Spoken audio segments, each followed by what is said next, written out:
Hi friends, ఈ వీడియోలో మనము వృషభ రాశి వారి యొక్క రోజువారీ రాశి ఫలాలను తెలుసుకుందాము. అంతకన్నా ముందు చిన్న రిక్వెస్ట్ ఫ్రెండ్స్, ఈ వీడియో మొదటగా చూస్తున్నట్లయితే లైక్ చేయండి, షేర్ చేయండి, అలాగే సబ్స్క్రైబ్ చేయడం అసలు మర్చిపోవద్దు. మీ సపోర్ట్ నాకెంతో అవసరం. ఇక వృషభ రాశి వారికి రోజు చూసుకున్నట్లయితే చేపట్టిన పనులలో విజయాన్ని సాధిస్తారు. సంతాన విషయంలో శుభవార్తలను అందుకుంటారు. ఇక ఈరోజు వృషభ రాశి వారికి ఆకస్మిక ధనలాభ సూచనలు కూడా కనిపిస్తున్నవి. ప్రముఖులతో పరిచయాలు లాభసాటిగా సాగుతాయి. అలాగే గృహమున ఆశ్చర్యకరమైన సంఘటనలు చోటు చేసుకుంటాయి. వ్యాపారస్తులు ఎవరైతే ఉన్నారో వారి యొక్క వ్యాపార విస్తరణ ప్రయత్నాలు ఫలిస్తాయి. ఉద్యోగస్తులు ఎవరైతే ఉన్నారో వారికి ఉన్నత పదవులు దక్కే అవకాశం అయితే కనిపిస్తుంది. అలాగే వృషభ రాశి వారి రోజు సహనంతో ఎటువంటి కార్యక్రమాలైనా పూర్తి చేస్తారు. వ్యతిరేక పరిస్థితులను అనుకూలంగా మార్చుకుంటారు.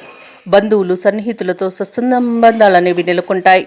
ఇక ఈరోజు వృషభ రాశి వారు ఆలయ సందర్శనంలో బిజీగా గడుపుతారు. వేడుకలపై కొన్ని నిర్ణయాలను తీసుకుంటారు. రాబడి మీరు ఆశించిన రీతిలో ఉంటుంది.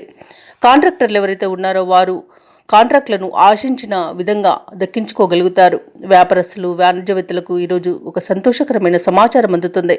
ప్రభుత్వ ఉద్యోగస్తులు విధుల్లో మరింత పురోగతిని సాధిస్తారు. రాజకీయవేత్తలకు చిత్ర పరిశ్రమ వారికి ఉన్న ఒత్తిడిలు తొలగిపోతాయి. ఇక విద్యార్థులు శుభవార్తమానాలను అందుకుంటారు.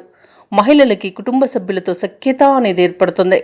ఇక ఈరోజు వృషభ రాశి వారికి అదృష్ట రంగు పసుపు, ప్రతికూలమైన రంగు ఎరుపు, అదృష్ట సంఖ్య 4. ఈరోజు వృషభ రాశి వారు శివ అష్టకాన్ని పఠించడం వలన మంచి శుభ ఫలితాలను పొందుతారు. అలాగే పనులలో వచ్చే ఆటంకాలని తొలగించుకోగలుగుతారు.